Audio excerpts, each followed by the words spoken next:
And in this fight, bro, I'm going the peanut butter, cookie eating, twister giving, okra growing, son of a gun, Bryce Mitchell, thug nasty, baby.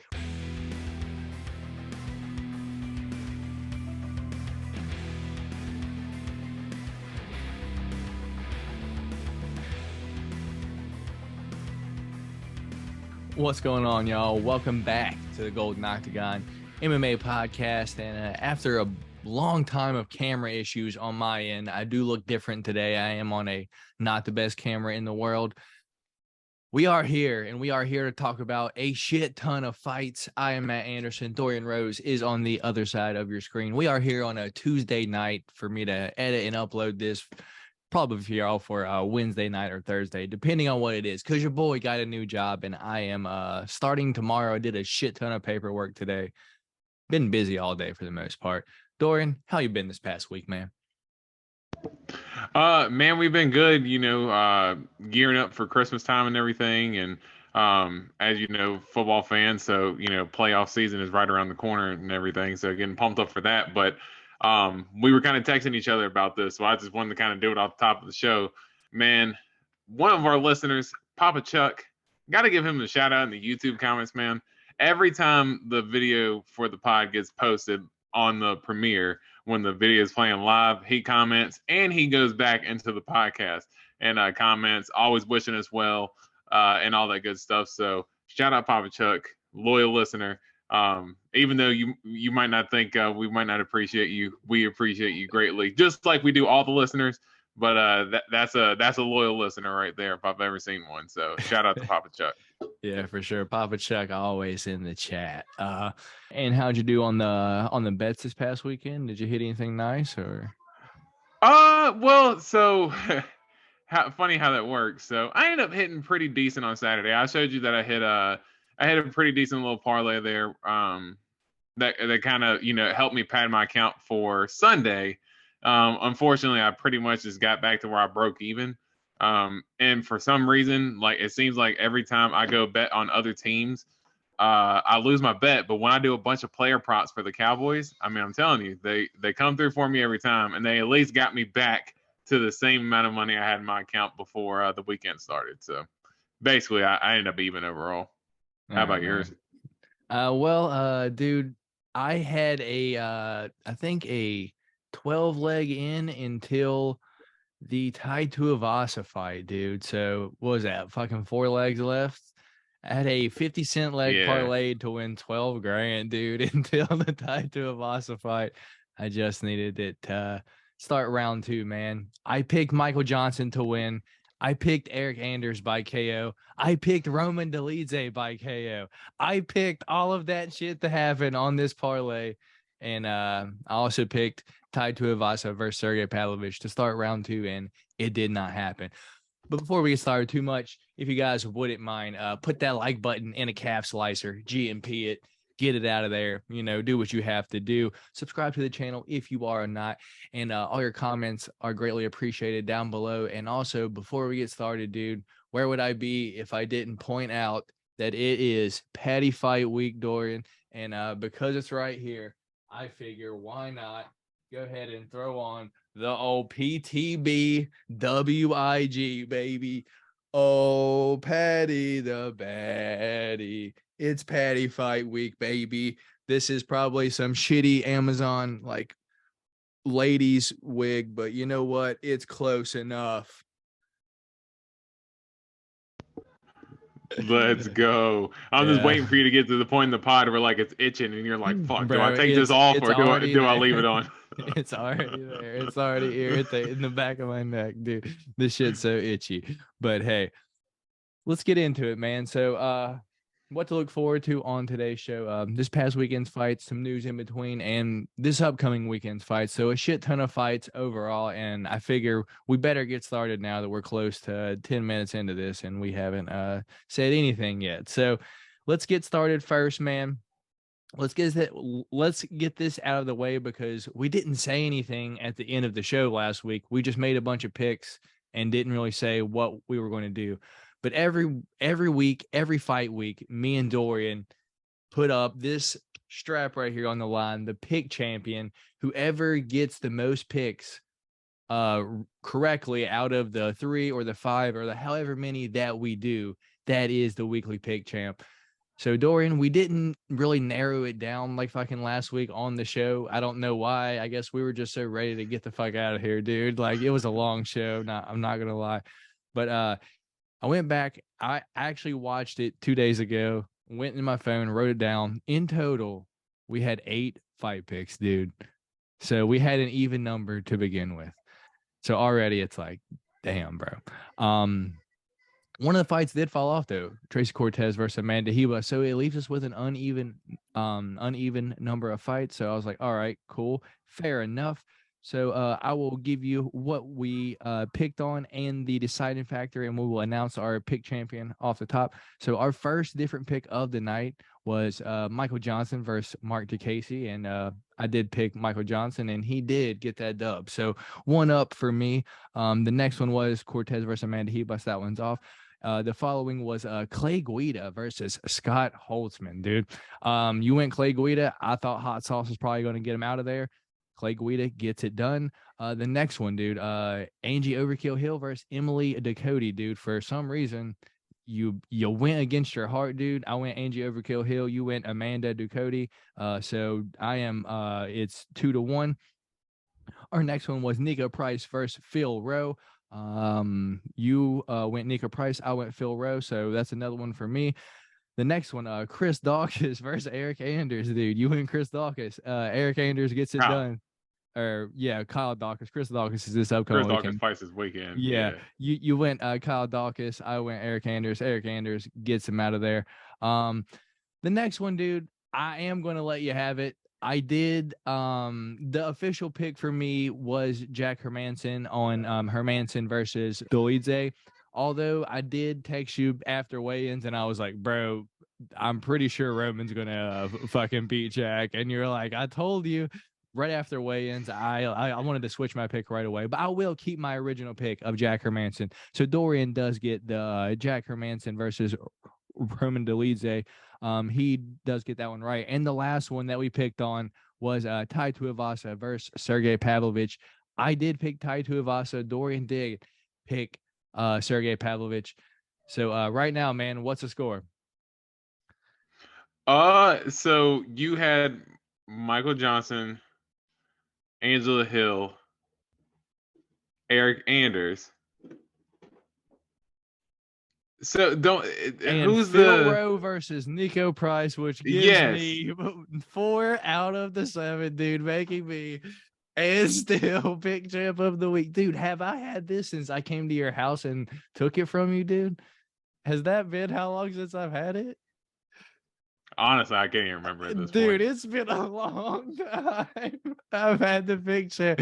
We got to get Dorian the pick champ back at some point because he is just struggling over there. I'm not even going to say it, but you know what it is. hey, to be fair, we never came to a clear resolution. It is jumping We never came to a clear resolution on last week before we ended the show. It so just I figured so I would just happened throw all of them in there. Yeah, it kind of just so happened that we just ended up using all of them instead of breaking it down. But I won't. I can't dispute anymore. Yeah, man. All right. So that being said, man, that is the picks for this past weekend, dude. But let's just pretty much talk about the fights as a whole. Overall takeaway from the fight card, I guess, without going into too many of the fights themselves. Well, I really thought as far as just fight cards themselves, not pay-per-views or anything. And I know it kind of gets redundant, but I think this really rivals UFC Austin. I think UFC Austin was the one with Cater and Emmett that headline. And that was, as far as, TV wise, that was the best card that we've seen all year for the TV cards. I definitely think this one will rival that. I mean, just a lot of good performances from a lot of good different fighters. Good performances from veterans, good performances from young up-and-comers. It just had like a good little blend to everything and plenty of finishes that you can ask for. So it was definitely up there for one of the events of the year for sure. I'd say probably top 2 right now for best cards that's been on TV. Uh, I don't know, dude, because you also have to remember like the London card earlier in the year. That was also a fucking free card too, and that shit was pretty popping as well. Yeah, But yeah, for yeah, sure up definitely. there with Top one three. of I say top three. one of the better fight night cards for sure, though. So let's talk about them for just a second. I'm going to give you all the results real quick, so bear with me. We did have a shit ton of fights. It was either 14 or 15. I don't remember. So first fight of the night, Yasmin Haregi taking on Estela Nunes. Yasmin Haregi does get the second round knockout there. Up next, Marcelo Rojo takes on Francis Marshall. Francis Marshall gets the second round TKO there. Up next, Natan Levy versus Ronaldo Valdez. Natan Levy wins via decision. Up next, Darren Elkins versus Jonathan JSP Pierce. JSP Pierce gets it done via decision. Michael Johnson versus Mark DeCasey. Mike Johnson gets it done decision. Clay Guida versus Scott Holtzman. Clay Guida gets it done by a decision. Angie Overkill Hill versus Emily Dakota, and Angie Overkill Hill gets it done via decision. Moving on to the main card, 7 fights on this main card, dude.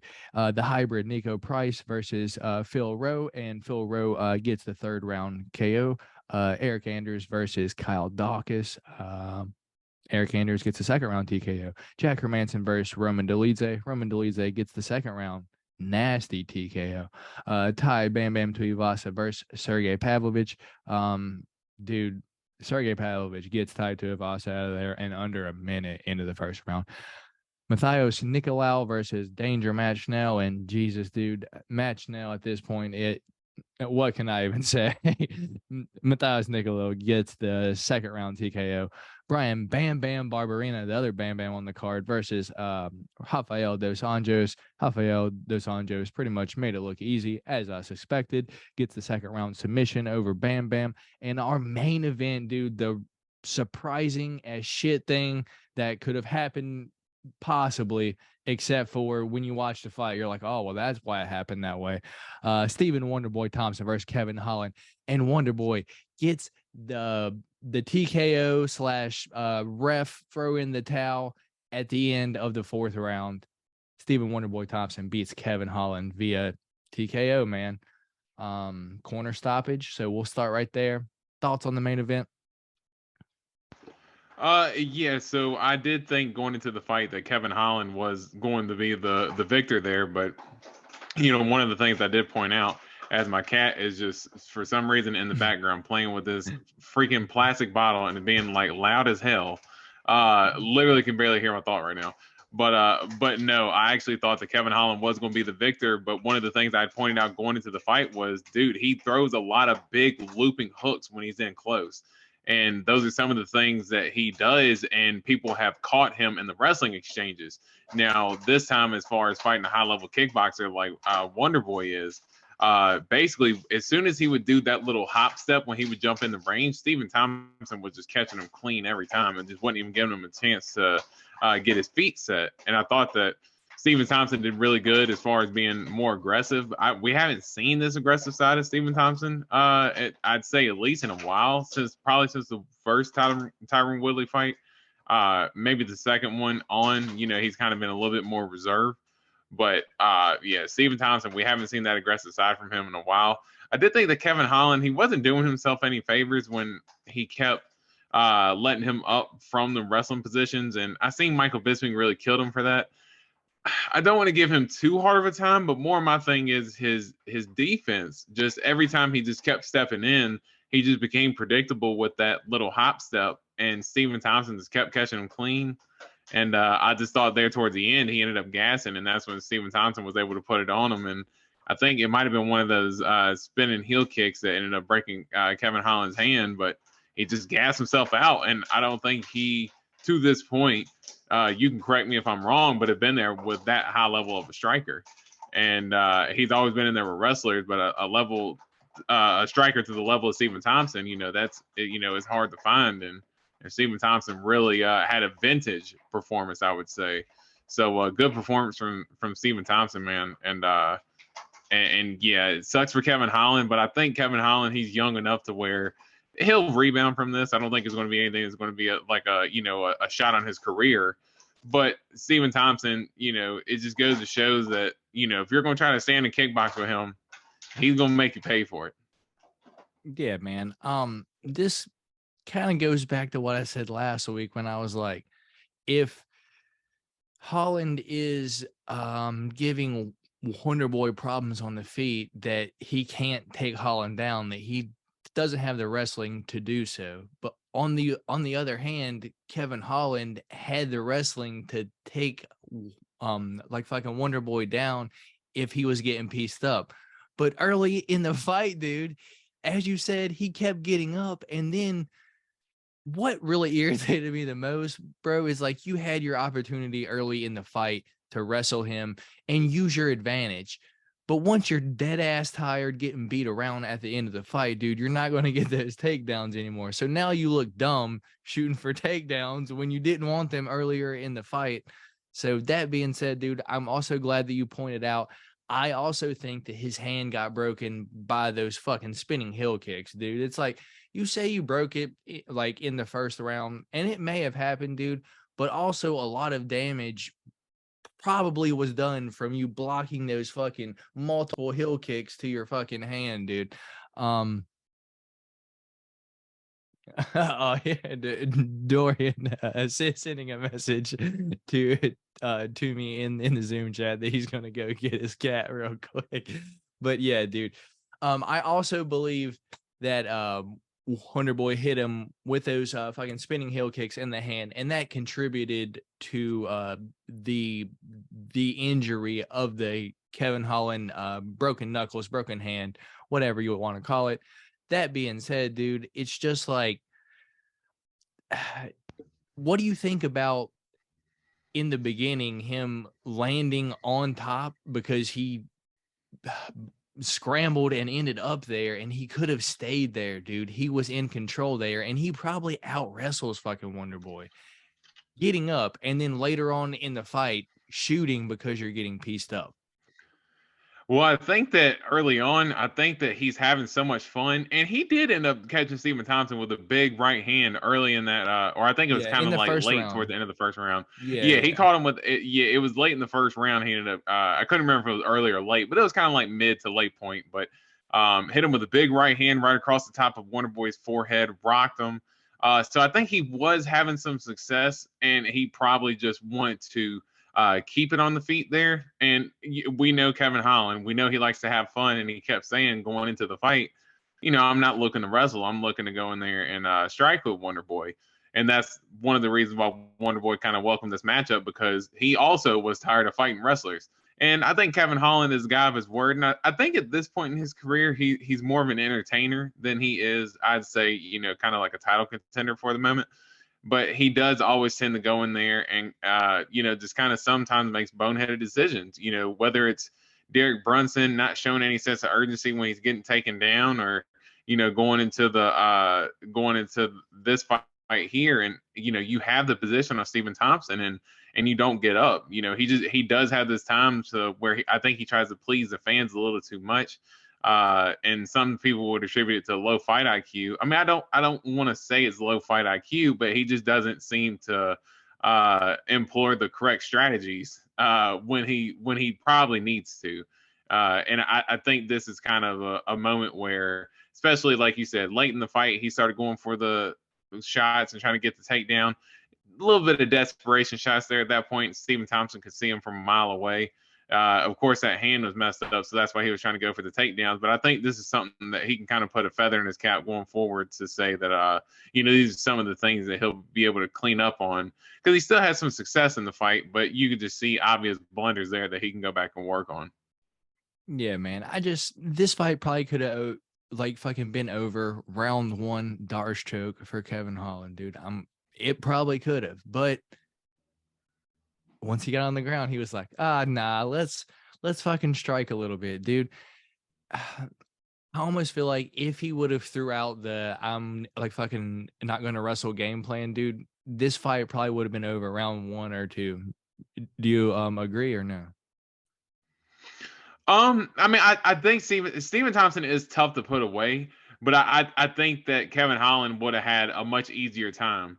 Probably not just so willing to stand there and eat shots and be more willing to. I don't even think that one how they ended up on the ground. I think it was just like a weird scramble where they Yeah, kind they of just tripped over each fell. other's feet in the clinch. Yeah, they just tripped over each other's feet and fell in like the clinch or anything like that, or something like that. But I don't know if Kevin Holland would have had the most success with the takedowns, but I think if he just could have employed the right strategy, I mean, maybe you get No, at least a little bit of fence control. like at that point, that's what I'm saying. So when like fucking they fell there, that's a great position for Holland to start like fucking looking for chokes as he would do in any other fight.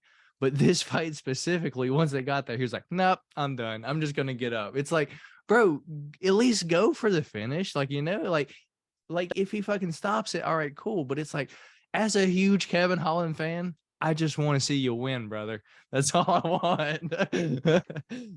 Yeah, and like I said, I think part of his thing is that he ends up falling for the crowd pleaser role a little too much, and as fans, we do tend to appreciate that. As I know you do, I know you're a big Kevin Holland fan, and I'm a Kevin Holland fan too, and we do tend to appreciate that type of style. But we also see for as far as his career path goes, if he wants to kind of get at least close towards the title, we just know it's not the best strategy for him as of right now. But part of the reason why he's gained the fan base that he has is because he's kind of had that style a little bit. What you kind of want to see is like a hardcore fan is for him to maybe just to reel it in just a little bit and throw a little bit more strategy in there in that game plan. And you could definitely see him take advantage of all his skills. Because he's good, dude. He really is good. Well, let's not spend too much time on this and move on down to the co-main event just real quick. Do you want to say anything else about just fucking RDA? Still got it, dude. Yeah, I mean, honestly, not really too much to take away from. I mean, I figured it was a bad matchup for Brian Barberena, but I didn't realize that. I guess maybe Like RDA wrestling it's at like 170. Dude, he had that game plan down. Like he went in there, he's like, I'm gonna fucking sub him as soon as I can, and that's all he was trying for. Yeah, I mean, an RDA hasn't had a finish since 2017. I think Neil Magny was his last finish. So, and he's had some good fights and good performances, and he's even earned his way to an interim title shot at 170 a couple of years ago against Colby.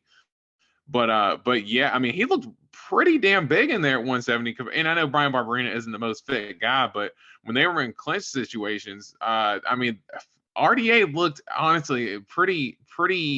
I don't want to say a lot bigger, but he was a good size bigger than Brian Barberena when they were in the clinch, and that wrestling just seemed to come easy to him.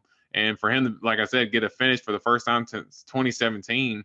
It does show that RDA, as you said, still got it, man. He's still one of the best, and his resume, it speaks for itself. All the wins and losses, he's done nothing but fight the best for his whole career, and I'd say he's probably at a good 50-50 clip with winning and losing those fights. But as you said, one of the all-time greats, man, and we just gotta appreciate him while he's here. Yeah, man. So up next, Matthias and Nicolau versus Matt Snell, dude. Matt Snell. Bro, you're the Matt Snell fan here, dude. I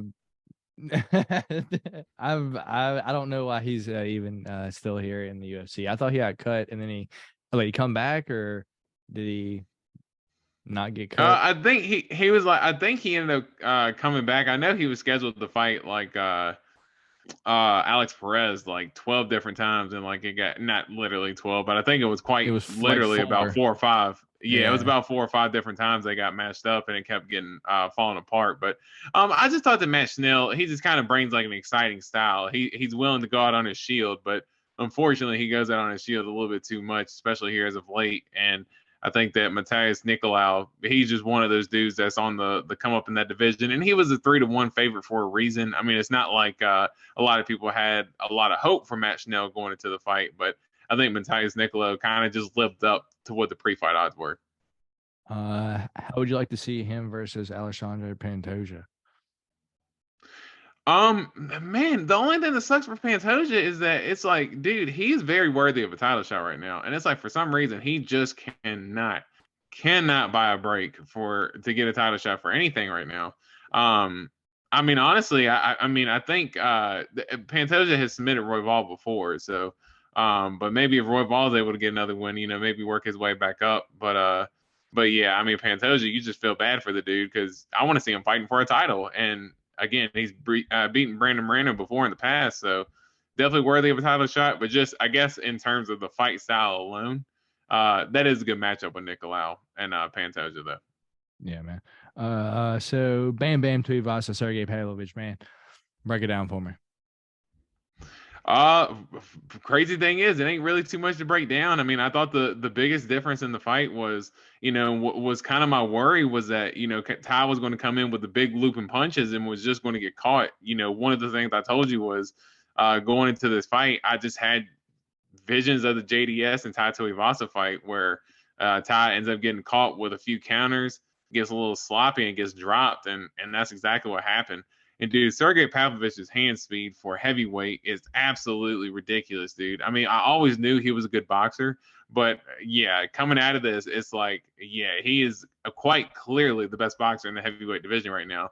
Maybe not the best striker, but just in terms of just crisp punches, good hand speed. And, we kind of gave Dan Margliata some crap for Pavlovich's last fight against Derek Lewis, where he ended up stopping the fight early. Dan Margliata gave Tai Tuivasa plenty of time, and Tai Tuivasa was not coming back from that damage. And in 50 seconds, he looked like his face got ran over by a freaking car, dude. Like, he looked like he was in a car wreck after that fight. So Sergey Pavlovich, hats off to him, and Ty, just hopefully he gets some rest at this point and, kind of take. And I know he said the plan is to take some time off.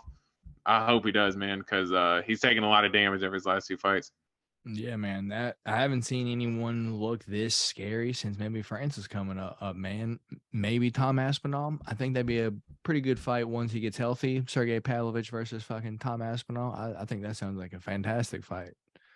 Yeah, definitely. I think for Pavlovich, his biggest thing, because I know you said the Overeem fight was kind of in your head for him going into this fight, but if you remember going back into that fight, Overeem didn't strike with him. Overeem wrestled with him, and he actually made it look really easy when he wrestled him. He just ended up controlling him, got his back, and he just ended up ground and pounding him out of there. So I do think for like a Curtis Blades, Tom Aspinall, somebody who can really wrestle, that's who I want to see him go up against, because those are the types of styles that I kind of worry about him working his way up. So I do think a Tom Aspinall fight or potentially a Curtis Blades fight, I think it'll let us know where he's at in the championship line right now at heavyweight. All right. Roman Dolidze gets a nasty calf slicer GMP TKO over Roman Dolidze. Over Jack Hermanson, dude. But I want to point out that crazy sweep that he had, dude. How nasty was that sweep that he had like mid-fight? I was like, what the fuck just happened, dude? That was like the coolest shit I've ever seen. In the first round? I believe so. And then like it kind of looked like he was like fucking going to do it again, but then that's when the calf slicer happened. Yeah. Mm-hmm. Yeah, dude. He's a savage, man. And that's what, I know you're a Roman Dolidze fan, so that's why I was surprised, Sorry, go ahead. No, I was going to say I was surprised to see you not actually pick Roman going into the Jack Hermanson fight. I guess going into the week, I thought Jack was going to have maybe a 2 to 3 inch height advantage and a small size. And then once the weigh-in happened, I was like, oh no, Roman's for sure going to win this. Like, I thought maybe Jack would just be slightly bigger. And then once I saw like the Roman was also like the bigger guy, I was like, oh, he's got power. Jack looked shitty on the scales. Like, he was like almost cried when he like fucking made weight, because I was like, Jesus, this is not good. And then I don't know, dude. I just saw that shit coming. So all my parlays from that point on were including Roman Dolidze via TKO, and I end up hitting them shits, dude. So any, I guess, takeaway from that fight, just aside from he's an animal? Yeah, just like as you said, just really good sweeps. And I think the thing for him, man, is that he's dangerous everywhere. He's like the better Paul Craig. Like, that can Yeah. strike better. Yeah, and he kind of looks like Paul Craig a little bit too. If he would grow out his beard a little bit more, they do kind of have the same haircut. Paul Craig's hair is a little bit longer, but you can tell they do the at least a one on the side with the fade. But no, I do think that Roman Dolidze, dude, he's gonna be a problem at 185 because he's dangerous off his back. He's got good wrestling. Dude's got heavy hands, good kicks, a good chin, and he is size wise, he is huge at 185. And remember as well, he used to fight at 205, so he's coming down from fighting guys that are 20 pounds bigger than him already. So he's probably used to walking around at 205 weight. So when he's able to cut that weight successfully and then rehydrate back up, he's gonna be a lot bigger than a lot of those guys in there. And I would like to potentially see him in a fight. I know Vettori's coming off the loss, but man, him and Vettori, that would be a pretty good matchup. I would like to see Vettori's chin kind of tested against someone like Dolidze. I knew you were gonna say that. I'm like, you just want to see his chin get blasted, dude. Well, because it's like he can, dude. He's taken some savage shots from Whitaker in that last fight. He took some savage shots from Paulo Costa in their fight, and a few, not every time, but there was a few kicks that Izzy caught him with clean that he ate pretty well. So it's like the Marvin Vettori chin is one of those types of just mythical creatures as well, the Marvin Vettori chin. So and his wrestling as well. So you see the type of wrestling that he's able to display, but we see Roman off his back, dude. I mean, against someone like Jack Hermanson, to be able to get him in a calf slicer. Roman Dolidze is a savage, man. So I think Jack was number 6 going into this fight. So you'd assume that Roman Dolidze is going to take that position, and I see nowhere but up for him to go, kind of. All right, man. So moving on down, dude. Eric Anders versus Kyle Daukaus. As I said earlier in the week, dude, I don't think Kyle Daukaus is good. I don't think his older brother's good either. And it showed, man. Did this surprise you at all? No, I don't want to say it surprised me, but Kyle Daukaus, I just thought that I thought he got a little bit too willing to trade with Eric Anders, but I thought the biggest takeaway for me was, I told you going into this fight that for some reason Eric Anders' last few fights, he just decided to turn into a wrestler and like was trying to wrestle like Krzysztof Jotko and just wasn't doing it successfully. And I thought it really was hindering him in his last few performances. I know he's been a little bit up and down, but he was using a lot more wrestling and was taken away from his cardio. Going into this fight, he definitely he was not trying to wrestle at all. And I think the threat of Kyle Daukaus jiu-jitsu, I think the threat of that just made Eric Anders say, hey, I'm just going to use my hands and get this guy out of here. And he kind of had a vintage performance to get a big knockout like that, landing the big left, that patent straight left that he has off that 1-2. And when he lands, he's got some good power, man. So that's why I like to see him let his hands go a little bit more. And I'm a Eric Anders fan, so I'm glad that he was able to kind of have one of those vintage performances and let his hands go and get the knockout there. Can we agree that Kyle Daukaus probably shouldn't be in the UFC? I was actually going to ask you. Just chinny, man. I was actually going to. He's very chinny. That it really surprised me. And he got payback for that fucking headbutt. You're like, how do you like it? Not cool, huh? You see, it's his fault. He's the one that comes in for the fucking headbutts, dude. That's right. I actually I didn't even think about that point with Kevin Holland fighting on the same card as well, that they had the headbutt incident that ended up leading to the end of that fight, which was weird. But yeah, I think there's a good chance that Kyle Daukaus could be cut. I think Chris Daukaus has had a little bit more success. He's lost his last 2 to Derek Lewis and Curtis Blades, and he took those fights in pretty quick succession. Well, I was gonna say we'll have to look at it, man. I'm a Biggie Boy fan. I'm a Biggie Boy fan. Man, yeah, but yeah, I think Kyle Daukaus might be done in the UFC though. Just to answer your question, yeah, I think he might be done. Yeah, man, I've fucking seen that shit coming last week, and I told you on the pod, I was like, nope, Eric. I may have said knockout, but I'm not sure. But I was like, I think he's gonna get it done. I was like, fucking Kyle Daukaus can't get him. And he was an underdog anyway, so yeah. I was like, he can't get him down because he has much better fucking wrestling than him, and Eric Anders has for sure better striking and more power. It's like, what am I missing? And then you like went on and did your thing. Yeah. So just real quick, finishing up the main card, Phil Rowe gets the third round TKO over Nico Price, dude. Nico didn't look too good. He has heart, dude, but Phil Rowe was just big, had that reach on him, man. And I got to be honest, even though like fucking Phil Rowe didn't fight too well, he still won very convincingly in my eyes. Maybe like in the scorecards, it probably would have gone, 29 fucking 28, maybe a split. I don't know, but fucking Phil Rowe gets the third round knockout there. How did you see this one going? And if it fucking did go to the scorecards, what would you have scored it? Well, so the biggest takeaway for me was I did not realize the size advantage that Phil Rowe was going to have against Price. I did not realize he was that much bigger. It just goes to show how much of a savage Nico is, just literally fight anybody.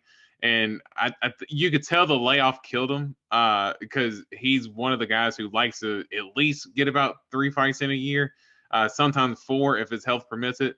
Because as you said, he's got a lot of kids. He's got to take care of them, and he's just a super game fighter. But I do think that size advantage was something I did not take into account coming in. Phil Rowe also did miss weight as well, as we have to mention. He ended up weighing in at 173, so maybe didn't have to cut down as much, so played into that size factor even more so.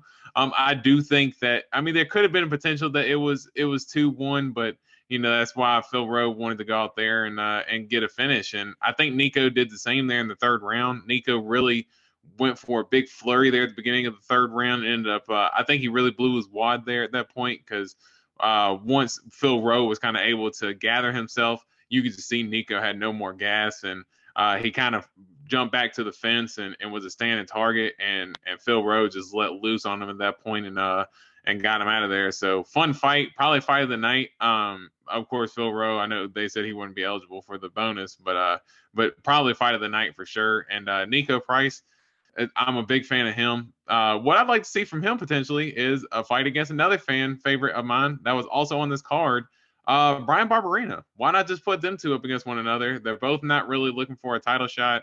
Both of them coming off a loss. Both of them got finished, and both of them are action fighters. So I think that'd be a fight that you can make for both of them next, and I think it'd be really fun. Yeah, man, sounds good. But Nico was wrapped up like Roxanne Modafferi out there. And I was like, dude, he is all taped up. Did you hear all the ligaments that he tore in both his knees? Yeah, dude, he tore like literally both his ACLs, MCLs, and his PCLs. Like that's nuts, dude. Yeah, man. Dude, Emily Ducote didn't do shit against Angie Overkill. Yeah, she just kind of was a punching bag, just fucking stood there, got beat up. It was almost like she was like starstruck by Angie Overkill. Like she just kind of almost stood there in front of her, and like when Angela would get her in the clinch, like it's almost like Ducote just had no answer for it and just kept eating the knees and the elbows. And I just thought for Angie, dude, she's kind of getting a little bit of that savage side back to her, and I like that she's kind of taking these young up and comers because she's really showing that she might not be winning against the top 3, Rose, Weili, any of those 3. She might not be beating them every fight, but she shows that she's a game fighter, and she can win out there on any given Saturday. So good performance from her, and really should put Emily Ducote in her place, man. And I thought the size advantage for that fight too. Angela was a good deal bigger than Emily Ducote, which I did not realize. And you could tell Angela really used it to her advantage. Yeah, man, I didn't expect that either. And then like fucking at the weigh-in, I was like, oh yeah. I was like, I didn't know she was gonna be that much bigger. Like she wasn't just taller, she had more muscle too. I was like, oh definitely. Yeah. Ducote looked like she could fight at like atom weight, like 105. Like she looked really small, and she was really struggling finding the range. That's what I noticed. Her versus Loma Lubumi, bucket. All right, dude. Clay Guida versus Scott Holtzman. Just real quick, Clay Guida just did Clay Guida all over 3 rounds against the retiring Scott Holtzman. Even though he was trying, dude, he was cheating a lot too. Like he was like trying a whole bunch of eye pokes too. Like like that was one thing. I was like, bro, why are you trying to eye poke? Like he was like trying to like swipe at his eyes and then hit him like so many times like in the fight. But I don't think it ever got called. Anything on that fight, or you want to move down? Clay Guida just kind of showing his grit, man. And I thought going into this fight, Scott Holtzman, he's taken some hard L's his last few fights against I think Dariush and Gamrot. So he ends up kind of taking a step down fight. And I thought that Clay Guida was going to be able to have the engine and the hands to really put it on Scott Holtzman. And I'm glad Clay Guida was able to get the win. All right, Michael Johnson gets the decision. Fucking Martin DeCasey didn't want to wrestle no more, and when he did try to wrestle, Michael Johnson got that sprawl on him. And dude, as you said last week, this is one thing that came to mind right in the fights, dude. Michael Johnson's hand speed is still there, dude. He is so damn fast.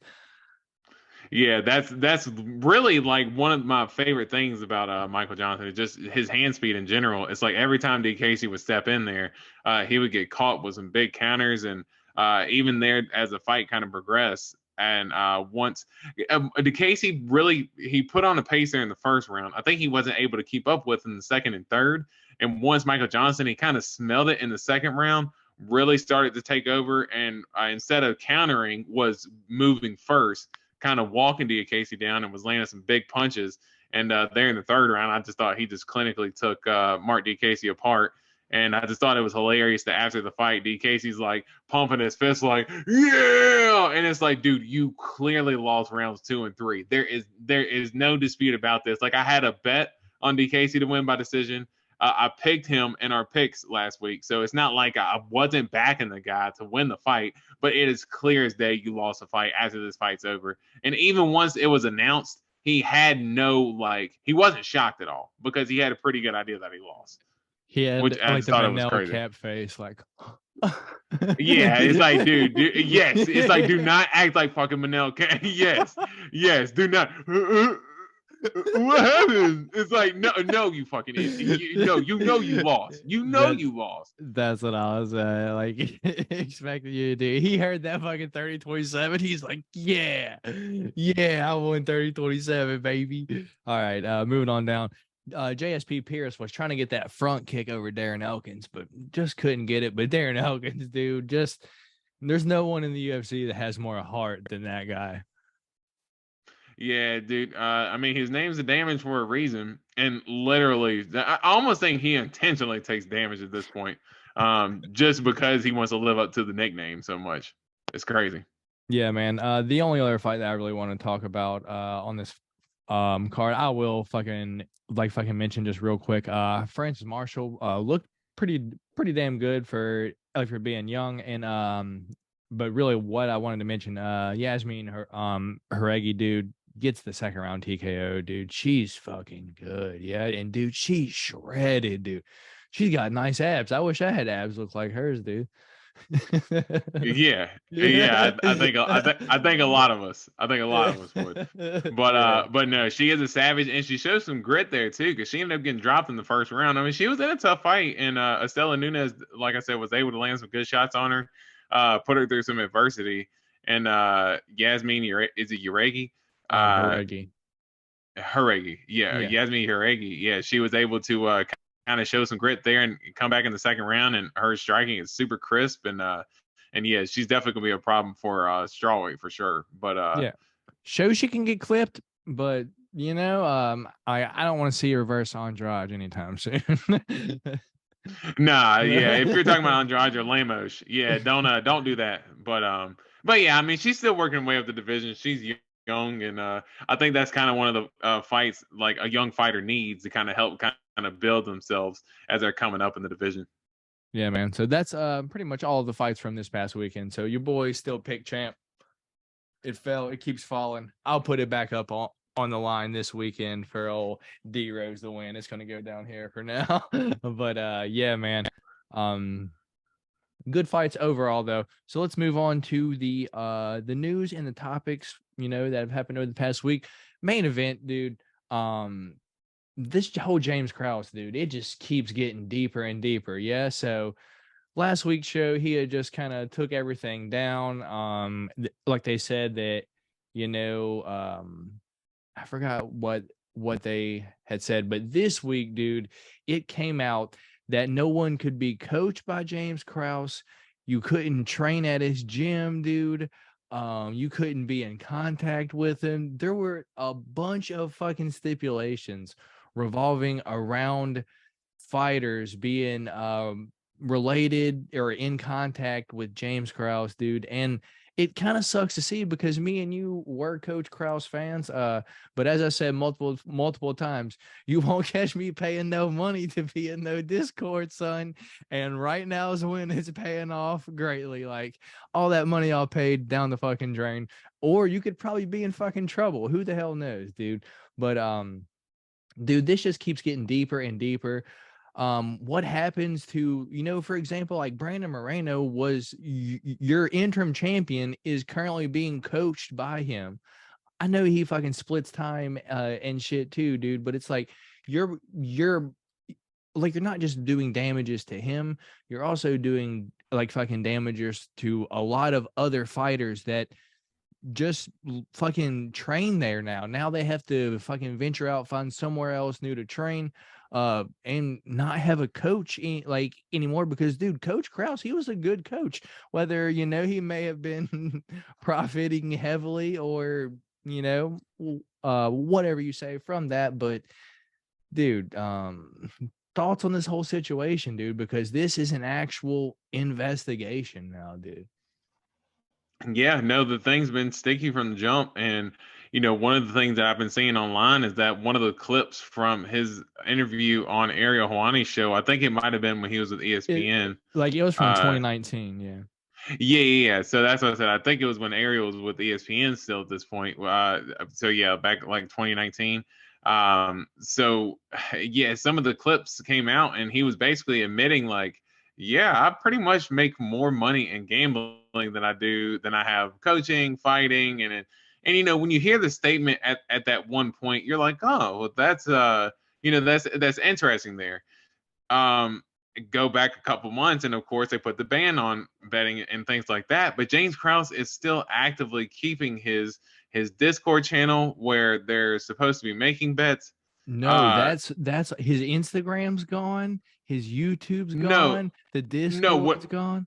No. What I was saying was that as the rule broke, he was still actively doing it and was like still giving gambling advice as the UFC had implemented the rule that hey, there's no more gambling. And it almost seems like that a lot of the things that are starting to come out now with fighters not being able to be coached underneath him. Don't forget Derek Minner, who was the original fighter in which this whole investigation got sparked from. He got cut from the UFC for this. So yeah. And a lot of times when something like that for me comes out, a lot of people were like, well, if Derek Minner didn't really have anything to do with it, why cut him? But he's associated with James Krause, and he was the reason why this whole thing kind of got sparked. And there was some shady gambling stuff going on before that fight ended up happening. And some of the implications that are coming are, it almost kind of seems like to me they're implying that there was some sort of fight fixing going on with that fight. And now I don't know for sure as far as what all was going on, but just the way that they've kind of handled this whole thing where no one can be coached by them if they want to. Apparently, a couple of places in Canada, like Ontario and them, you can't bet on any UFC at all while this investigation is pending right now. So a lot of dominoes have really fallen since this whole James Krause thing is kind of broken, man. And it's just, like you said, we're fans of James Krause, so we would like to see him be able to do good, but man, it sounds like a lot of shady business that's been going on. And the crazy part is there's still a lot to be unveiled too. That's the crazy part. It's just kind of like, bro, I'm not saying this is what happened. This is all fucking speculation, dude. But it's like, bro, I think he just got too confident and just fucking let some people know just one too many times, dude. Like, you probably could have maybe kept it under wraps, but if you change odds by plus 240, dude, like that's millions of dollars, like swaying odds at that point, dude. That's not just a few people. Like it's gonna spark interest. It's like what the, and just hours before something went on for sure to cause this like investigation. What I just speculating over here, I just think he went to the well like one too many times, thought that he would get away with it, and shit backfired, dude. But who knows? I think he's for sure fucking ruined his career at this point. But yeah, dude, it's crazy that if you are coached by him, you either have to find a new coach or you're not allowed to fight in the UFC. That's fucking nuts, dude. Like, Yeah. Yeah, no, absolutely. I want to ask you real quick. Do you think this is something that, and I kind of asked you this last week, but I think I was asking it in pertains to the UFC, but just in general, do you think this is something that, with gambling going on? I know this is just for the UFC for the ban, but like, do you think like Bellator one championship, if anything like that was to happen to where he's the coach any fighters, do you think there's a potential that he could be banned from potentially MMA as a sport? He got his license revoked by like Nevada, like to be a fucking cornerman. So he can't corner anyone. Oh, right. Like he can't coach anyone. He got I forgot like the federal like the gaming thing. They like they banned him like from betting. Dude, there's a lot of stuff like it's like, dude, this is bad. This is bad. Yeah, man, I completely forgot about his license getting revoked as well. So yeah, there's as you said, potentially ruin his career here, pending the investigation, because something still could come out to where maybe it's not all to what is being made out to be right now, but man, it's not pointing in the good direction right now. Like with the steps that are like fucking made so quickly, it kind of seems like, dude, if he's not fucking guilty and this shit comes back, like UFC is going to look dumb. But it's like, bro, like too many buttons and the holes just line up, dude. Like if that shit fits right in there, it's like the times that it happened, you're the coach, you do what you do, you give advice on a platform that people pay you for, dude. It just sounds kind of fucking sketchy, bro. It just sounds sketchy. But let's not spend too much time on this. The saga continues on the OSP fight, dude. The guy that he was scheduled late notice replacement against, that has fell out, dude. So OSP will not be fighting this weekend, dude. Why? Why do this OSP? Why? That's not on my news, but I heard that last night, and I believe that was I believe it was the Die Hard MMA podcast. I watch fucking Clint. If you ever happen to see this, bro, I watch you every fucking week, man. But I guess moving on to our first bit of news that we got. I'm not sure if I announced this last week, but Abu, don't know who that is, the guy who was fighting, but Albert Duraev going to take on Michal Olashejek. Or no, I'm sorry, Albert Duraev is out, and Michal Olashejek will now fight Cody Brundage December 17th. Did I say that last week? No, you didn't, because that's actually I like Michal Olashejek. He was kind of middling at 2. Yeah, he was kind of middling at 205, and I know his last fight was against Sam Alvey at 185, but his hand speed's really carried down to the division so far. So, and Cody Brundage, he's a good wrestler, but he also knocked out Trayshawn Gordon his last fight too. So he's got a lot of momentum going forward, and I think that's a good clash of styles right there. All right, man. We're about an hour into this, so we got to step on the gas when I ask you about these next ones, because we ain't even got the fights for this weekend. So up next, Michael Morales is out, and Renat Fakhridov will now face Pooh Bear Prime Battle. I know that's your guy. Thoughts on that, real quick? Yeah, I like Brian Battle, so interested to see him. Not going to lie, not super familiar with his opponent, but I just like. Yeah, but I'm excited to see Brian Battle get back in there and get in action. I think he can make some noise at 170. News pertaining to this weekend, dude. Did you know that Robbie Lawler is out, and Santiago Ponzinibbio would now face the Great White Alex Morono? I did not see that he was fighting Alex Morono. That's actually that's a pretty decent fight. Alex Morono coming off the last fight against I know your boy Simmelsberger had a good performance against him in that fight, and he showed some really good defense in that fight. So good fight overall, and yeah, good replacement for Ponzinibbio there. Did I say like Nikita Krylov versus Ryan Spann last week? Yeah, I do believe so. Yeah, Okay, I cool, remember that fight being announced. All right, just making sure. Jeff Molina is out, and Jimmy Flick will now fight Charles Johnson. Will Dorian get that haircut on January 14th? We gotta find out. Charles Johnson versus Jimmy Flick, man. Immediate thoughts on that? Jimmy Flick going to return? So the return of Jimmy Flick. So the return of the brick. Yeah, man, we'll be excited to see him and Charles Johnson staying pretty active here, fighting a lot over the last few months. So quick turnaround for him as well. Dude, I'm not gonna act like I know who those guys are. We'll move along. Jasmine Jesuda Vicious going to be taking on Courtney Casey February 25th. Care at all or no? No. All right. Well, that's all the fight announcements that I have. Do you have anything? Let me just run through my other shit real quick. Yeah, the only thing that I really had was that Robbie Lawler was out of the fight this weekend. But truthfully, at the stage Robbie Lawler is in his career right now, he got knocked out against Barberina in his last fight. Don't know if the Ponzinibbio fight was going to really be the best decision for him. Oh, yeah, man. There's one main bit of news. I have to let you look back on your favorite fighter ever in the UFC, his career after retiring today. And I'll pull up this weekend's card. Yeah, that's one thing I actually did forget to mention was TJ Dillashaw. It seems like he nothing official from his side, I guess, as far as an official announcement.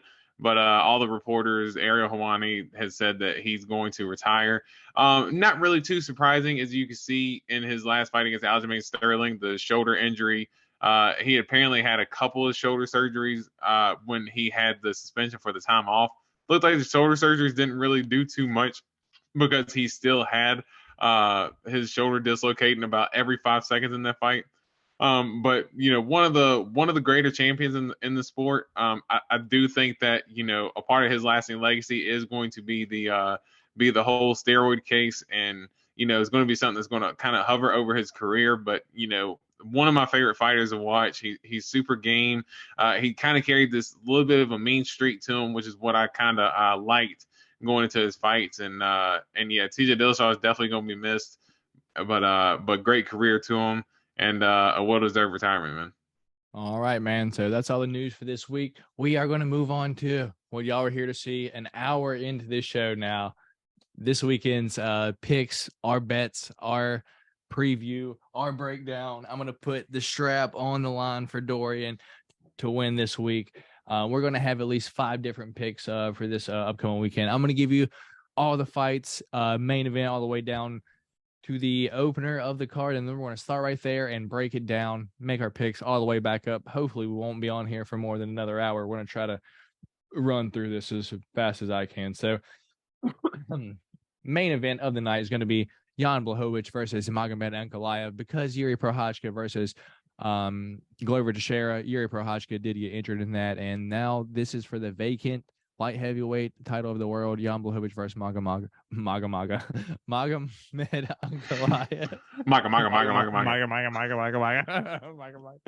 All right.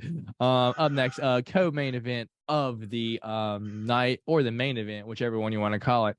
Paddy the Baddy Pimblett taking on Jared Gordon. The featured fight of the night at a catchweight. I didn't see that it was a catchweight. Alex Moreno taking on Santiago Ponzinibbio.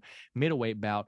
Darren the Gorilla Till versus Dricus, the pride of South Africa, Du Plessis. I don't know if that's actually his name, but that's what I call him, the pride of South Africa, Dricus Du Plessis. Dude, another banger if you ask me. Bryce Mitchell versus Ilia Topuria, dude. That's going to be the opener of the main event, dude. Ooh-wee.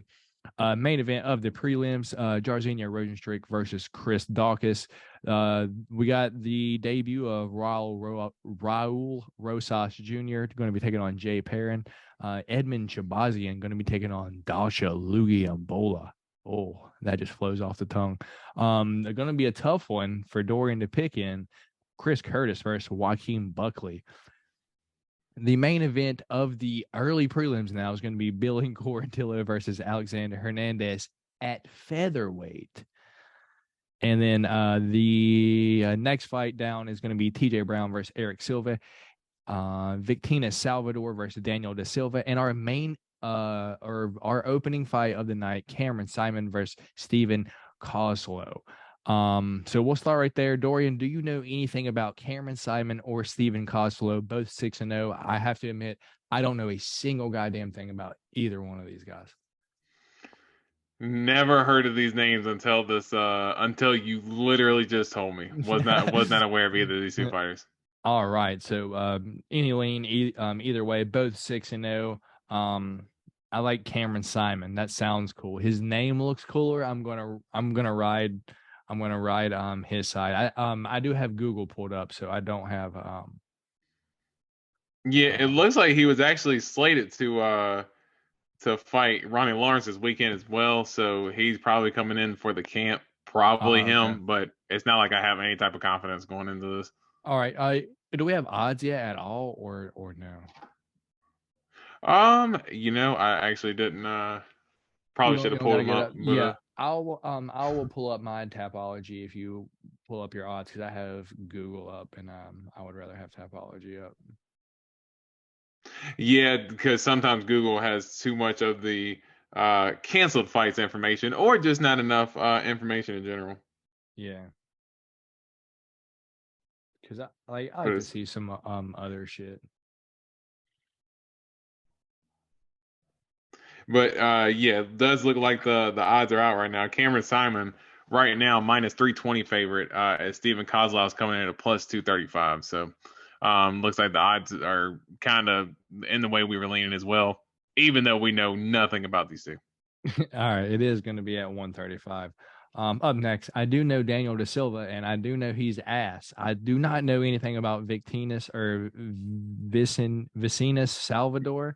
Maybe that's Benicio Salvador. He fought in the Contender Series a couple. Yeah, dude. That's the flyweight. That dude's a savage. Yeah, probably like fucking Daniel Silva is gonna get crushed, dude, because his gas tank is like this. I just now used up all of his air that he has for the whole fight, dude, in that one breath. That's how fast he gasses, dude. He's so ass. Daniel Silva is going to lose this fight. I don't even know who he's fighting, really, but I've seen him fight one time, but I've seen Daniel Silva gas many times. Do you have a link that way? No, Benicio Salvador, I remember him from the Contender Series. He had a really good performance in that fight. He kind of got tested, but he had a really big knockout. So I really don't know much about Daniel Da Silva, but dude, he gasses in every fight. Yeah, I'm pretty hyped up on Salvador coming in. So yeah, I'm definitely leaning Salvador. He's lost 3 in a row. Yeah, let's make it 4 for him here, buddy. The last 2 he lost in the first round. That's how quick he gasses. Yeah, definitely. 5 you gas in the first round. That's not good. So we're both going Daniel Da Silva there. Moving on up, Eric Silva taking on TJ Brown. TJ Brown, one of those James Krause guys, dude. So I can't imagine this is too good for his whole fucking coaching situation. I don't know a whole lot about Eric Silva, but I do know that TJ Brown, he ain't that good. He'll beat you if you're not really UFC caliber, but by decision, he's not going to finish you. That being said, dude, with this whole coaching shit, dude, I'm going Eric Silva here.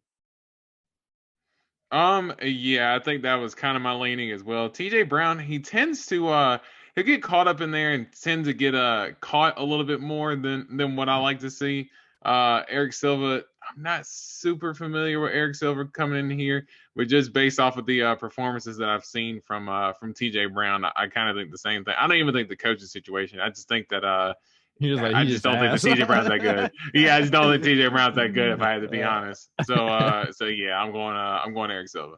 All right, man. Main event of the early prelims, Billy Quarantillo versus Alexander Hernandez at featherweight, dude. Does that surprise you that featherweight dropped down for Alexander Hernandez? It can be good for him because he was like jacked at 155. Like, how did you lose 10 more pounds, bro? Like, and he Yeah. didn't have the best chin, bro. Billy Q. Oh, what are the odds here? And which way are you leaning?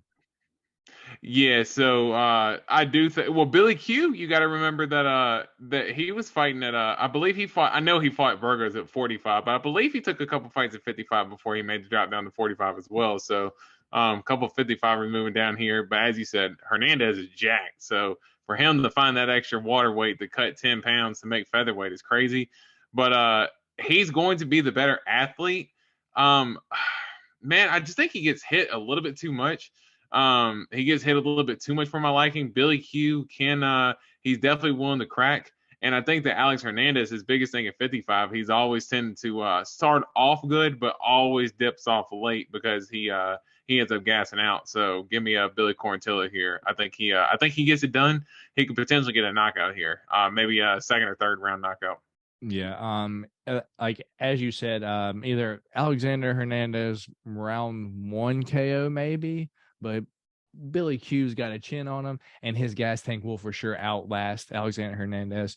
So that being said, I gotta go Billy Q as well, dude. I have a And then lean here. for the I'm sorry for the odds because I forgot to tell you the odds. Billy Quarantillo is minus 174 favorite right now. Makes Alex sense. Hernandez, you can get him at plus money at plus 136. So yeah, I agree with you. Makes sense Makes for sure. sense. This next one, dude, I'm curious on the odds, and I want to know who you're gonna pick. I have a lean here. I will let you know. I will break my streak of picking against him, and that is the hint. We got Chris Curtis taking on Joaquin Buckley.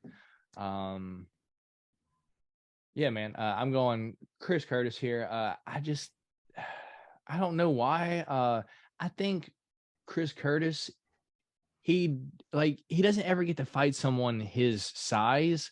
So now that he does get to fight someone his relatively same size, it's not going to be as difficult because I guess when he has trouble, it's when a person can keep up like a jab on him, like because they have a reach advantage on him, and Joaquin Buckley doesn't do. And Chris Curtis got really nasty body shots, dude, and Joaquin Buckley tends to get hit. We've seen him get finished few times now. Chris Curtis has power. I got to go Chris Curtis here. What are the odds, and which way are you going if you are going, dude? So Chris Curtis is right now your underdog at plus 124. And you can get Joaquin Buckley as your favorite right now, minus 158. So some pretty good odds there for you. Dude, we And got props yet or no? No props yet. so let's check and see. No props yet, but it is Damn. it's early or it's late Tuesday, so I'm sure by Yeah. tomorrow we'll probably get a lot more props dropping. I am sort of torn in picking this fight, but honestly, I do think I'm kind of agreeing with you. That I would probably lean Chris Curtis. I think reason being is that we've seen Chris Curtis's chin come into play, and that's one thing that is going to be really hard to do is be able to knock him out. And Joaquin Buckley, I think a lot of his big shots are kind of from like flurries and combos, unless he of course got the big kick knockout. He had the knockout against Jordan Wright, but it was really an accumulation of shots before he landed that final blow. And I think, as you mentioned with Chris Curtis, the thing that you can really keep him away with is a good jab.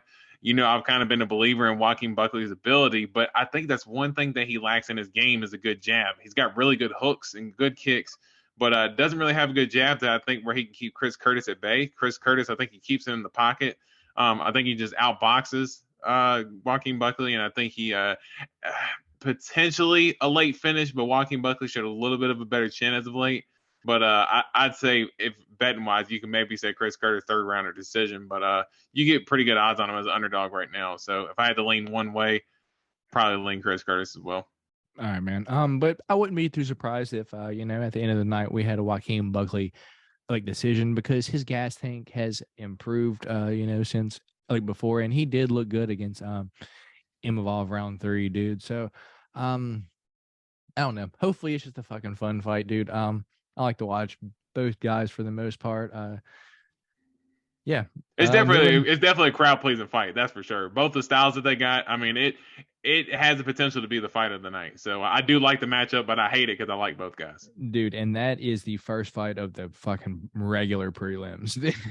That's crazy. It deserves to be on the main card. Dude, I mean, we do have a crazy ass card. So moving on up at middleweight, Edmund Shahbazyan returning, dude, after a while against Dalsha Lungiambula. And I guess before we really start breaking down this fight too much, I gotta say, dude, Edmund Shahbazyan just lost fucking 3 in a row. Yeah. Yeah, but he lost to a bunch of wrestlers too as well. Yeah, so. that's what I'm saying. And then he, I think the past, close to the past 2 years now, he's been training at AKA now too. So maybe his like wrestling has improved. He's only 25 still. So being 25, training somewhere for 2 years with literally just Dagestanis, your wrestling's got to improve at least a tad. Just a tad. He's going to be taking on Dalsha Lungiambula. I think this is a setup fight for Edmund to get a win here. I think he should beat fucking Dalsha. However, dude, Dalsha's got power and he throws these wild fucking haymakers. So if Edmund like loses here, I think they might give him one more like tough guy or like a fucking like a contender series guy before they give him the fucking boot to the door, because you can't lose fucking 5 in a row, dude. Well, I mean, shoot, there's potential if he loses this fight in my eyes. I mean, especially with the way that he's lost to. They like him because he's young and they've invested a lot into him now. Like they would probably give him one more, like literally this is the bottom, bro. We can't go any worse than this. So they would give him like one more new guy. And it's like you lose to this brand new guy, bro. We can't do anything for you. So you think he's kind of in the Dominic Reyes position right now? Like I think he's in a better spot than Dominic Reyes is in. Well, Dominic, if you take it after the Ryan Spann loss, but going into the Ryan Spann fight, you could say that both of them were kind of in the same position, because Edmund Shahbazyan was not losing to the near level of competition that Dominic Reyes was losing to. So I think if there's a chance that if he loses to Gambula, I mean, this is the step down for him. I mean, Gambula's not even ranked. So I mean, you're talking about a guy, they're really trying to do everything they can to get him right. Man, I mean, I have a really tough time deciding with Edmund just because his recent woes. I mean, I know Lungiambula. I know he's had some ups and downs in the UFC as well, but you know what? Screw it. Just for the damn picks, let's do it. Let's pick Lungiambula. Our first pick of the day. I'm going Edmund Shahbazyan. We're going Dalsha Lungiambula. What's the odds there? And odds on that, Edmund Shahbazyan is right now a minus 295 favorite, and Lungiambula is coming back at a plus 220 underdog right now. Dude, that's a solid underdog to pick. I'm just going to throw that out there. I do not think Edmund should be that big of a favorite. Although, dude, Edmund's got hands, and if his fucking wrestling improves, he in theory should be a problem. Like, dude, he knocked out Brad Tavares, and no one knocks out Brad Tavares besides like Izzy, yeah? Well, Robert Whitaker, but yeah, but not many people. Like, he's got a nice ass chin, dude. Did you see the way Dricus was throwing at him? And we'll get into that too, but dude, fucking Brad Tavares has the hardest chin and the softest fist, dude. And it doesn't make any sense. All right, so moving on up. First pick of the night, different. Moving on up, Jay Perrin versus Raul Rosas Jr. The debut, I guess 18-year-old now, from Mexico, dude. Right. I gotta throw it out there. They got not the easiest test for this kid, dude. Fucking Jay Perrin's tough. I don't think he's ever been finished, or at least not fucking recently. The dude's tough. He takes tough, good people to decision. So, I guess that kind of scares me a little bit. And he's an older dude. Like, he's in his fucking 30s now. A 30-year-old fighting an 18-year-old dude. I could just think back to me like fucking fighting like myself at 18 years old, dude, that would not be fair. I would beat my ass as an 18-year-old, dude. I would beat the shit out of my 18-year-old self, dude. It doesn't seem fair. That being said, dude, I'm gonna fade the Contender Series guy, dude. I'm going fucking Jay Perrin here. I think maybe this show might be too much for the young kid, dude. Imagine like last year he was like fucking fighting in like fucking Mexico with like fucking 100 people in the crowd, and then you fight on the Contender Series, and then your first fight in the UFC is on a pay-per-view in front of all those fucking people, dude.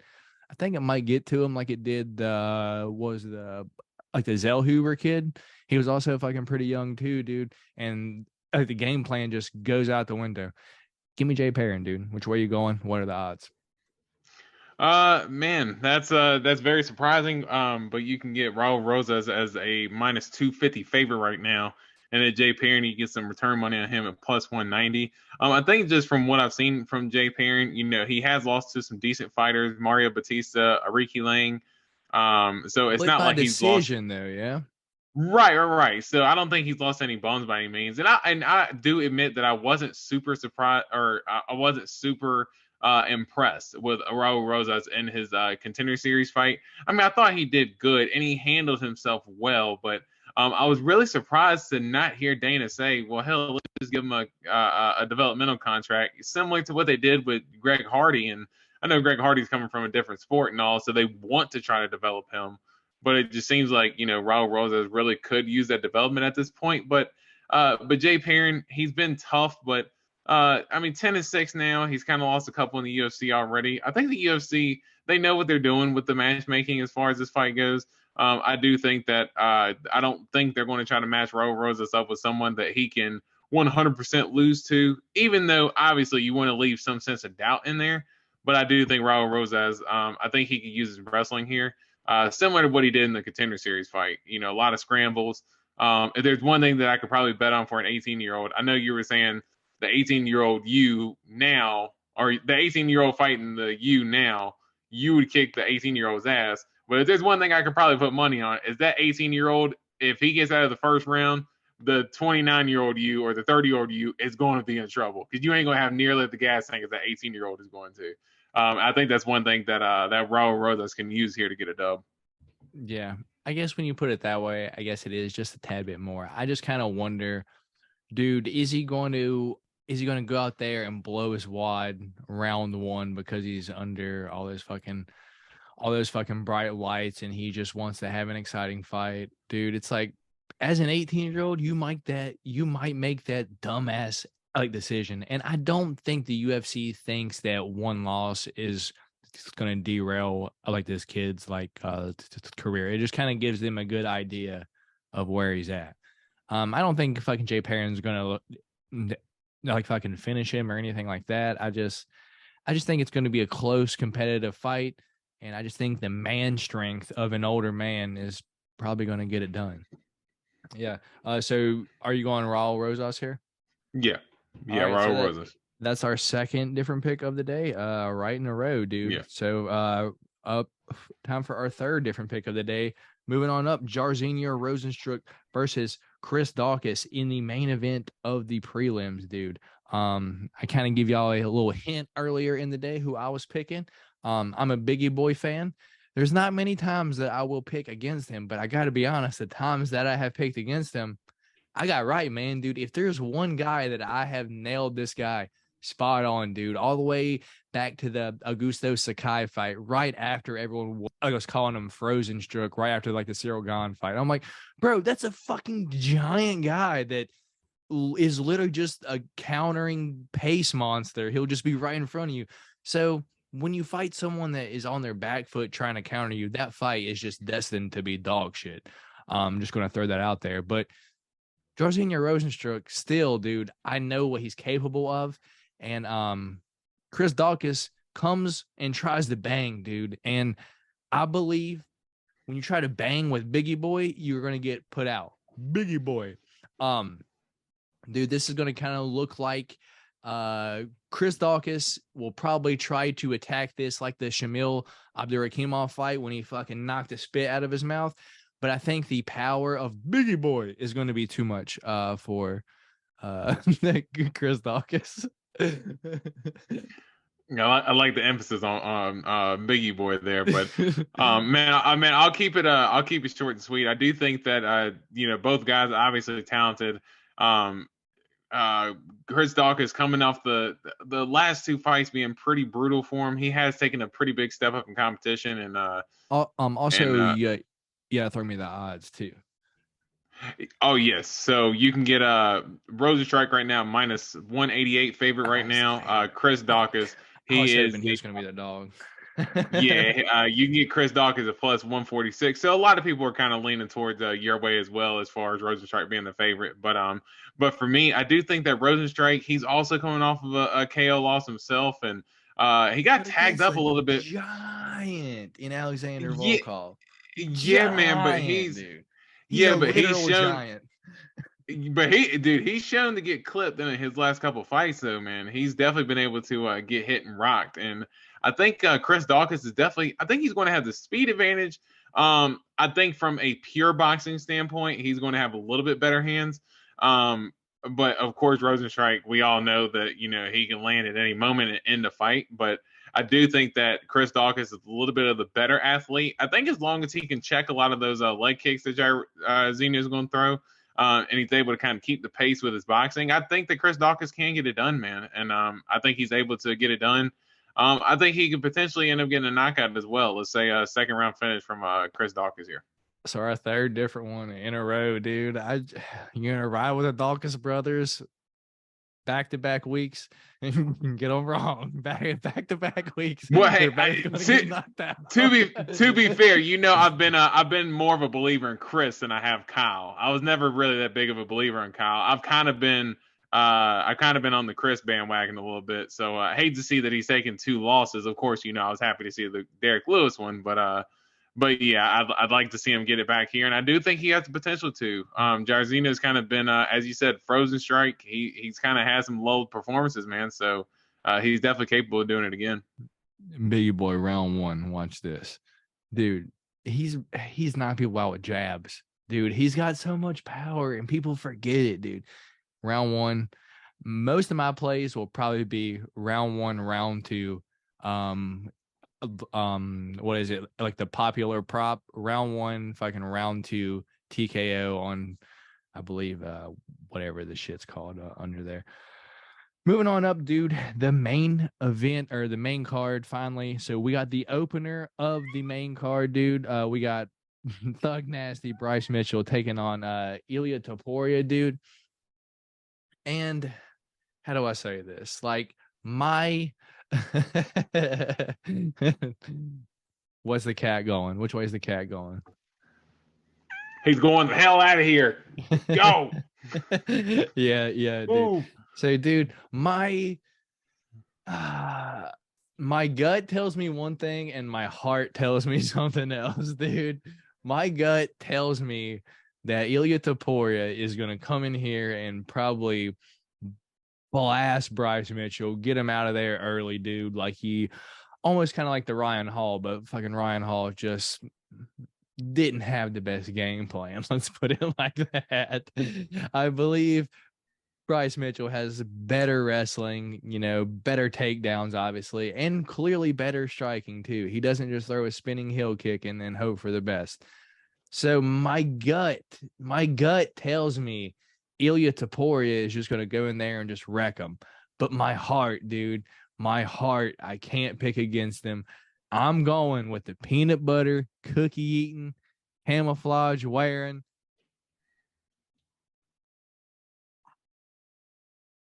Bryce Mitchell, Thug Nasty, baby. Man, you really look like baby. Let's fucking go. You really got like the trailer park trash look with like the damn hat and the hair, dude. Like, yeah, you definitely look like you like just all you need is a good pair of like overalls on, and you definitely look like you just got off the freaking farm, dude. Like, that is Oh my goodness. But no, Let's this go, is a Thug really Nasty, baby. really fun fight, man. And I've been a fan since Bryce Mitchell when he was on the Ultimate Fighter season with Stipe and DC there. So I know that he's kind of been rocking in the UFC for a little bit. I do think in his last fight against Edson, he showed a little bit better striking. And it goes to show that if the fight does stand up, he's going to be a little bit more competent than maybe I thought he would have been going into that fight. I do think Topuria, though, as just one dude you do not want to play with, especially in the pocket. He tends to always find his range. And I think for Bryce Mitchell, he came from the Ultimate Fighter, but he never won the Ultimate Fighter. So he actually ended up losing in the house when he was on the show. And I believe it was to Tyler Diamond. Tyler Diamond, I don't even think he even fights anymore. But Bryce Mitchell really hasn't faced anyone who can wrestle like Topuria can. I think if Topuria ends up implementing his wrestling, it might be not as exciting of a fight as we might have anticipated going in. But I do think Topuria can get the win. I think he's got a little bit more skills overall. I think that Bryce Mitchell is going to have the speed advantage. I think that's going and potentially the submission advantage. But I don't know if Topuria is going to give him that many chances to give up a submission. And I think Topuria is able to get the job done. Makes sense, and, dude. As far as the odds, you can get Topuria right now at a minus 150, and you can get Bryce Mitchell here at a plus 118. It makes sense, dude. As I said, dude, Ilya is really good, dude. Battle of the undefeateds, as you guys know, both undefeated, and dude, I'm surprised that you said that you think fucking that Bryce Mitchell's fast there, dude. Ilya Topuria is pretty fast himself. The only factor that I have going in this fight, dude, is Ilya Topuria's weight cut. I'm banking that he's going to have a nasty weight cut back down to 145, and Bryce Mitchell is just going to out grapple the fuck out of him, wrestle fuck him for 3 rounds, maybe even, call in the Twister City, baby. Peanut butter cookie eating Twister City. All right. Anything else on that fight? No, we can keep it. All right, dude. Is that 4 in a row? Yeah. 1, 2, 3, 4. Dude, that's 5 in a row. Wait, Gambula. 1, Gambula, 2, 3, 4. Daukaus. No. I don't know why I was counting like the Joaquin fucking Buckley versus Chris Curtis. So 1, 2, 3, 4. Yeah. No, I definitely said Chris Curtis. Probably going to be our fucking 5th one right here, if you ask me. We got Darren the Gorilla Till versus the pride of South Africa, Dricus Du Plessis, dude. You know who I'm going here. I'm going the Gorilla Darren Till, dude. If Dricus comes out like he came out against Brad Tavares round 1, dude, Darren Till is going to knock him out, dude. I'm calling right now. He's going to step back, left straight. Dricus Du Plessis goes out cold, dude, because Brad Tavares was hurting him with his pillow fists in round 1 in his last fight, dude. And that being said, that goes to show that he doesn't have the best chin in the world. I don't even need 100% Darren Till to knock out a Dricus Du Plessis. And I do think that Darren Till, he's been buckling down, dude. We haven't seen him for 2 years. He's had a few fights scheduled, so some injuries kind of keeping him out. But I do believe that the next time that we see Darren the Gorilla Till, he will get a dub. And that will be this Saturday against Dricus Du Plessis. At least I hope so, dude. But to be honest, if this fight fell off, it wouldn't surprise me too much. I'm going Darren Till here. What are the odds? Yeah. So right now, Dricus, he is a minus 180 favorite right now, and Darren Till is a plus 140 dog. And for me, man, I just, again, maybe you can let me know something. But as far as Darren Till, especially 185, I mean, he had a moment against Robert Whitaker where he dropped him with an elbow. He had the Kelvin Gastelum fight where he won bell to bell. Yeah. But, I mean, Kelvin Gastelum coming off of the Derek Brunson fight, he had a torn knee going into that fight, and he just didn't say anything. So he hasn't had good. I mean, he's since that fight, he's had 2 surgeries on said knee, and then like fucking that's why he couldn't fight in his But he's last had fight. like 9 fights scheduled with Jack Hermanson and pulled out of each of them. Like I'm like at this It point, like was fucking I just Marvin haven't. Vettori. What he had one against Jack Hermanson back in the London card. That was when Chris Curtis ended up replacing Darren Till. Because you remember Darren Till joked yeah. about going in Chris Curtis's corner. So why are you going to go in his corner if you can't take the fight that coming up weekend? Just for me, dude, I'm not gonna lie. I'm not a Darren Till fan at all. I never really seen what anybody's seen in him. His best win to date is Kelvin Gastelum coming off of the title fight against Izzy, where Izzy literally beat him to a pulp in that 5th round. And Kelvin Gastelum, I think we can all admit, has not been the same since that fight. And at that point, an older, not washed, but an older Cowboy Cerrone at that point. Those are Darren Till's 2 best wins.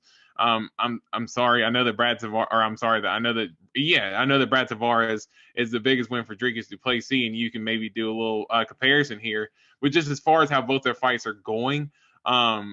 Dricus Du Plessis, you can say that he had a little bit of adversity in the Brad Tavares fight, but I think he tried early to knock him out. I think once he wasn't able to knock him out, he got super tired. But for him to be as tired as he was tired, dude, he got so much better when he was tired. It was like, wow, it's like, why would you not fight this measure the whole time? And you could potentially win more fights that way instead of just going out there and going for a crazy knockout in the first round. But I do think you see a little bit more of a measured Dricus in this fight. I think he's the better striker overall. Why do you think you see a more measured?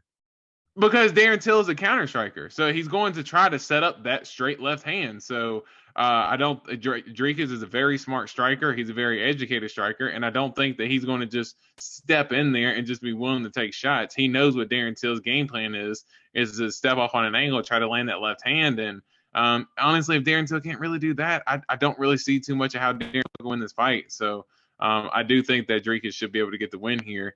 Potentially get a knockout as well, man. Darren Till has been hit a lot, and I can see Dricus. Dricus got some power. So if he dropped Darren Till, I would not be surprised. All right, so that is pick number 5, dude. Moving on up, Alex Morono versus Santiago Ponzinibbio. I really don't know why this is on the main card, dude. This should be on the fucking prelims. Like, I don't know what the fuck we're doing. I guess Alex Morono wins, but I don't really have a strong lean either way. How about you? Yeah, I was about to say I was actually trying to find the odds for that fight, but I cannot currently find them right now. But that might be where the fight got announced pretty quickly. But if I had to probably just throw a guess in there, probably Ponzinibbio just for him actually having a fight camp and getting ready. Whereas Alex Morono, they're having to take the fight at catch weight because he's not able to actually make the 170 weight limit. So I think that would probably bow in favor for Ponzinibbio there. Just the old man, and dude, he was knuckling up Semi the Jedi, dude. I have a little bit more respect for the Great White at this point. So I'm riding Alex Morono. Not going to be on our picks. We have our 5, and I don't really have a strong lean. Unless Dorian has the balls to go Jared Gordon here in the co-main event. Paddy Pimblett versus Jared Gordon. You know who I'm going, dude. Oh, Paddy the Paddy. Oh, no, I wouldn't have had a clue. Yeah, man. Paddy Pimblett, dude, all week he's been saying listen loud, round 1, knockout or sub. Or dude, my Paddy Pimblett impersonation is fucking off his shit right now. That sounded dead awful. I apologize. I will not try that again. Scouses don't get knocked out, lad. Yeah, dude. But not. They call Dorian the Black Scowls. That's heavy, lad. These wafers are heavy, lad. Oh, yeah, goodness. Yeah, man. I do think that keep it short and sweet. Paddy should be able to get the win here. Jared is he's been in the UFC for a long time. He's fought a lot of good guys, and he's kind of had style changes over the years. And when he first came to the UFC, he was a brawler. Now he's more kind of a measured, kind of uses wrestling a lot. Older though, seen a lot of wars, been knocked out before. And I don't know if Paddy's going to be able to get the knockout, but I do think the win should be able to come pretty easy. I think Jared Gordon goes in for a shot. I think you can see Paddy maybe snatch up a guillotine, But if he does get the guillotine, I think you could potentially go Paddy, maybe submission or a decision here. But Paddy gets the win. Damn, you think decision? I think he for sure fucking finishes him, dude. I just think fucking Paddy is a handful for anyone on the ground. Like, if you end up on the ground with him there, he's probably going to finish you. I'm just going to throw that out there. I think if you're betting on the fight, I think you could potentially do, like, if you did like a double chance or something like that.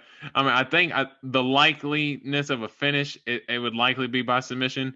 I think if he doesn't submit him though, I don't see Paddy knocking him out. He's got good hands, not the greatest hands. He gets a little wild, so I could definitely see like the flying knees. Like from like fucking Paddy, dude, because he will throw a fucking flying knee and then will throw the meatball hooks at you. Fucking come on. Scalza. Yeah, man. You also going Paddy here? Yeah, Paddy should get it pretty easy. PTB round 1 dub. Let's go, Paddy. Main event, dude. I really don't even care here, dude. Jan Błachowicz versus Magomed Ankalaev, dude. Yuri falling out of this card broke my goddamn heart, dude. I was so ready to see Yuri Prochazka again. It's like, and then just sad, man. Like, I don't care what happens here. Dude, Ankalaev. We gotta have a lane. I mean, let's be real. Ankalaev is going to be a fucking probably at least 2-1 favorite. And he should get this done probably by decision.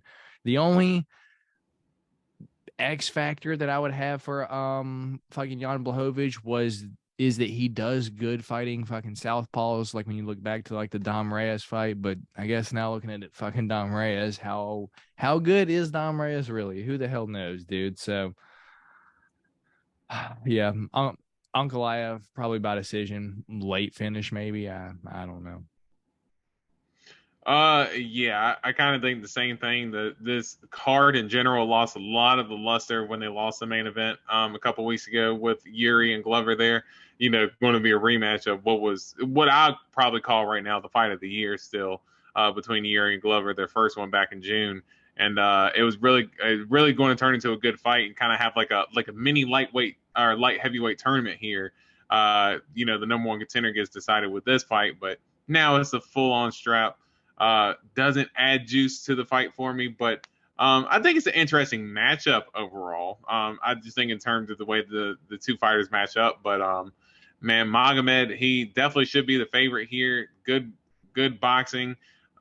He's got good wrestling, and he's pretty good defensively as well. It's really hard to kind of get a read on him. But man, for some reason, I just keep getting this gut feeling like I just feel like I'm going to see Jan just have this revenge. And I thought in his last fight against Alexander Rakic, he actually looked a lot better than what I anticipated him. Even though I thought Jan was going to win, I actually thought he looked a little bit better than what I would have thought going into that fight before Rakic ended up suffering the knee injury. Man, just in case one of these fights fall out, give me Jan here. I think Jan has the potential to get it done. And if he lands one of them Polish power bombs, you could say a good night to just about anybody. So let's say if Jan can get a little bit more aggressive here, unlike most of the fighters that Magomed has fought here recently, I think there's a chance that he can get a knockout here. Let's go Jan. Are you sure he's not going to leave his Polish power in the hotel room, dude? Nah, he's going to bring the Polish power. He's going to bring it with him, with the noose that the dude hung himself with, or what the fuck ever it is that you carry around, some weird ass noose to some dude that hung himself. I don't know why the fuck you do that, but anyway, Jan should be able to get the win here. Yeah, man, I highly doubt it, but who the hell knows, dude? As I said, I don't really care too much. I just want to see Yuri return. But yeah, dude, that's all the picks. We have 5. If you guys don't remember, that is going to be Darren Till versus V Du Plessis, Thug Nasty Bryce Mitchell versus Ilya Topuria, Jairzinho Rozenstruik versus Chris Daukaus, Jay Perrin versus Raul Rosas Jr., Edmund Shahbazyan versus Dalsha Lungiambula, and that's it. Yeah. Yeah. And just in case if any of those fall off, we can throw in Jan main event. Yeah. Yeah, we can throw that in.